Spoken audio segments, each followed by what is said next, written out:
Bon, j'ai rencontré le Père Noël. Et quand on vous dit qu'on a rencontré le Père Noël, c'est qu'on a rencontré le Père Noël. Et ce n'est pas tout.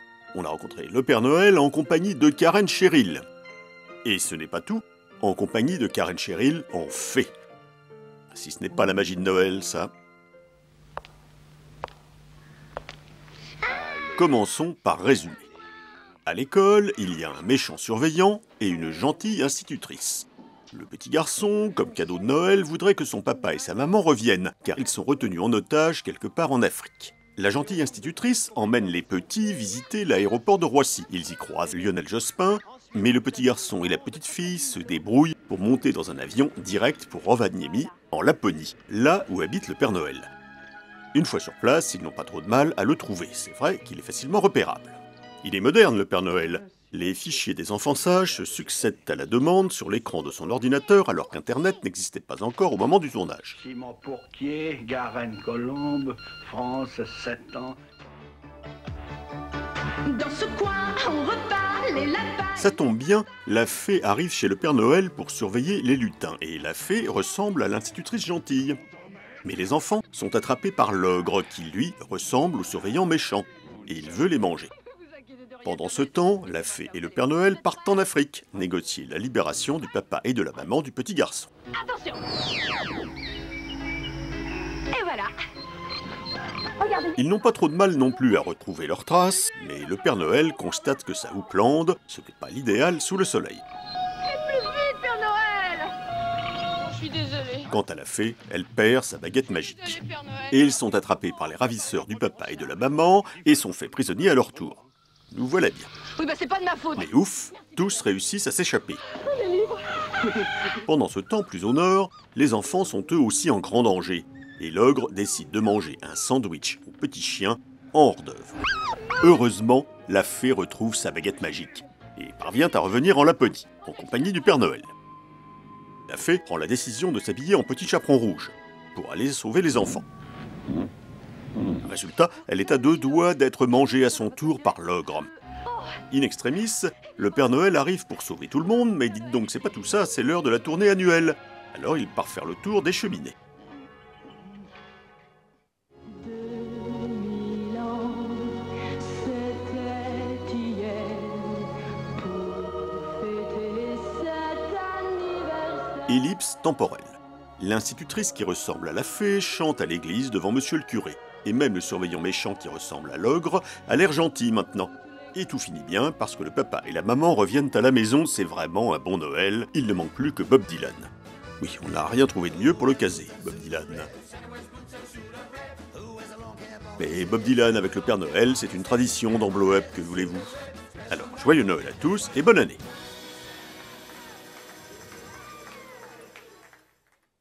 Halte là. Voilà qu'on nous fait savoir en haut lieu que c'est un peu court et qu'on ne sait pas casser. Et il paraît qu'il serait de bon ton d'en dire davantage sur J'ai rencontré le Père Noël. D'accord. Bon, J'ai rencontré le Père Noël, de Christian Gian. Le réalisateur qui, dès 1975, dans cette scène de son film C'est dur pour tout le monde, avait préfiguré les complexités du multilinguisme franco-allemand que 15 ans plus tard, Arte généralisera. Bitteschön, bitteschön, dankeschön, merci beaucoup. Dankeschön. Vous relevez bien, non, vous regardez bien. Et puis alors, Toujours est-il que J'ai rencontré le Père Noël est sorti le 5 décembre 1984 en France. Mais fait rarissime, il était sorti un mois avant aux États-Unis dans sa version américaine spéciale. Ce film sort en grande première le 7 novembre à New York. Oui, le lendemain de l'élection présidentielle. Voilà, oui. très La précisément. caméra, c'est par là, mademoiselle Cheryl. Oh, Oui. mais alors attendez, Oui. alors mon cher Oui. Léon, c'est votre bon profil? Karen a raison.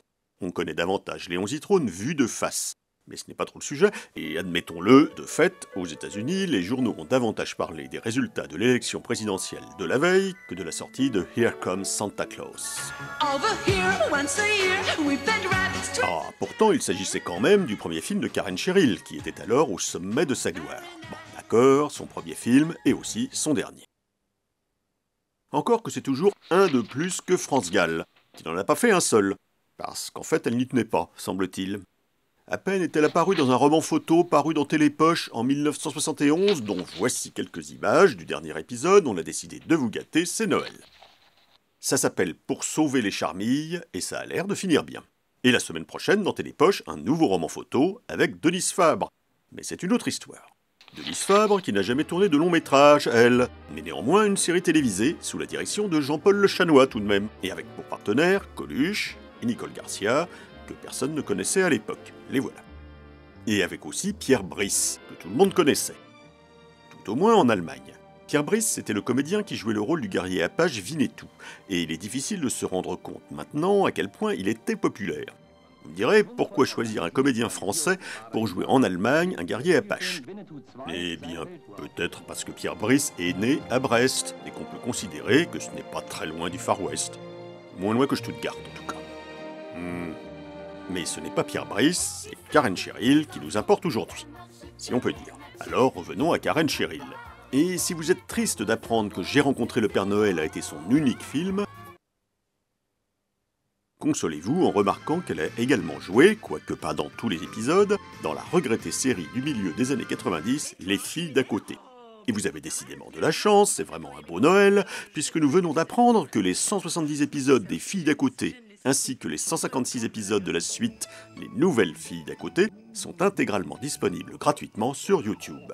150 heures de bonheur, des yeux et des oreilles, avec ça vous pouvez vous dispenser de prendre un abonnement Netflix. Mais le Père Noël vous en apportera peut-être un sous le sapin. Alors joyeux Noël à tous et bonne année. Et là, on l'a terminé. Ah bon? Encore? Bon, J'ai rencontré le Père Noël de Christian Gion. C'est vrai. C'est vrai qu'on aurait pu souligner que, d'après les articles promotionnels, les effets spéciaux de J'ai rencontré le Père Noël étaient initialement censés être réalisés par les studios de George Lucas. Mais on n'a pas insisté là-dessus parce que finalement ça n'a pas été le cas. Cela n'empêche pas toutefois J'ai rencontré le Père Noël, même s'il n'a pas connu un succès vraiment fulgurant en France, d'être encore vendu régulièrement chaque année, ici ou là, et encore récemment au Botswana, comme l'a déclaré Christian Gion. Que voilà. Christian Gion, qui est connu pour ne jamais se présenter sur un plateau de tournage sans s'être précédemment assuré que ses chaussures sont impeccablement cirées, comme nous pouvons le constater dans ce passage de son film Le bourreau des cœurs. On est pris pour le clap. Le clap. Un qui ferait mieux d'en prendre de la graine, c'est le Père Noël.